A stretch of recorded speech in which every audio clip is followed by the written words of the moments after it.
Namaskar, I am Anubhav Ranjan and you are watching Ritam. Religious conversion has been a persistent and contentious issue in India with several cases surfacing over the years. Economically vulnerable families, particularly those struggling with illness or poverty, often find themselves targeted. Exploiting their hardships, certain groups lure them with promises of miraculous healing and financial support, gradually leading them toward conversion.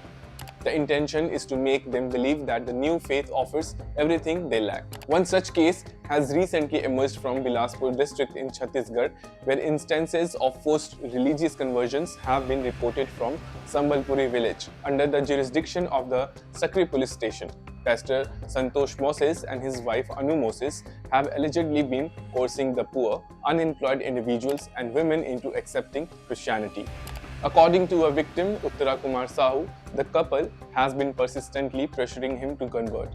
Despite his refusal, they continue their efforts, having already converted his family and in-laws. Sahu revealed that the couple operates strategically, targeting the most vulnerable, those suffering from ailments, the financially deprived, and the unprivileged, offering them incentives to lure them into conversion. Their method follows a pattern. Initially, they identify and befriend the suffering individuals, inviting them to church gatherings. Gradually, they involve them in prayers, conducting religious meetings at their homes. Once trust is established, they begin to instill doubts about their original faith, portraying idol worship as evil and claiming that Hindu rituals are misleading. In particular, they focus on women whose husbands are away, isolating them and influencing their beliefs. Reports suggest that women attending these healing sessions are told that consuming prasad, offerings to deities, is akin to accepting the devil, and they are encouraged to break idols of Hindu gods and remove religious symbols from their homes. Those who resist are warned of divine wrath. To solidify the conversion process, individuals are kept away from their homes for days under the guise of extended prayers and are subjected to contentious religious indoctrination. Upon their return, they are provided with meat-based meals as a further step to detach them from their traditional beliefs.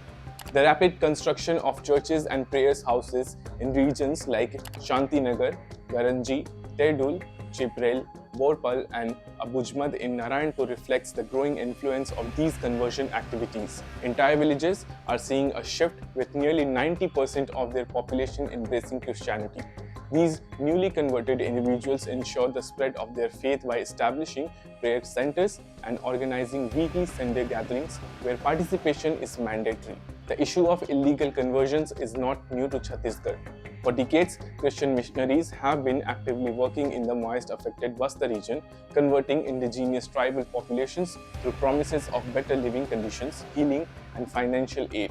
Reports indicate that their primary targets remain those who are economically weak or suffering from severe health conditions. By first promising a cure and then providing monetary support, they ensure that the new converts remain loyal to their faith, portraying Christianity as an answer to all their troubles.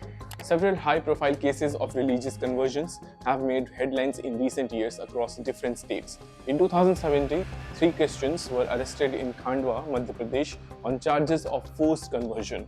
In 2021, Uttar Pradesh's Anti-Terrorism Squad (ATS) arrested 2 Muslim clerics, Maulana Muhammad Umar Gautam and Mufti Qazi Jahangir Alam Qasmi, who were accused of running a large-scale conversion network. Umar Gautam himself had converted from Hinduism to Islam in 1984. Similarly, in February 2023, a case in Jaunpur, Uttar Pradesh saw the police arrest 16 individuals, including a priest, for allegedly inciting people to embrace Christianity. Among the accused were the manager and the father of St. Xavier's School in Badlapur. India has had legal provisions against forced religious conversions for decades. Odisha was the first state to introduce a law against coercive conversions in 1967, stipulating a punishment of up to 1 year in prison and a fine of 5,000 rupees. Madhya Pradesh followed in 1968, while Arunachal Pradesh introduced similar legislation in 1978. Gujarat enacted the Religious Freedom Act in 2003 under then Chief Minister Narendra Modi. More recently, Uttar Pradesh took a strong stance against unlawful conversions by implementing the Uttar Pradesh Prohibition of Unlawful Religious Conversion Ordinance in 2020, which was passed as a full-fledged law in 2021 under Chief Minister Yogi Adityanath's leadership. Despite these legal frameworks, cases of forced religious conversion continue to rise in India.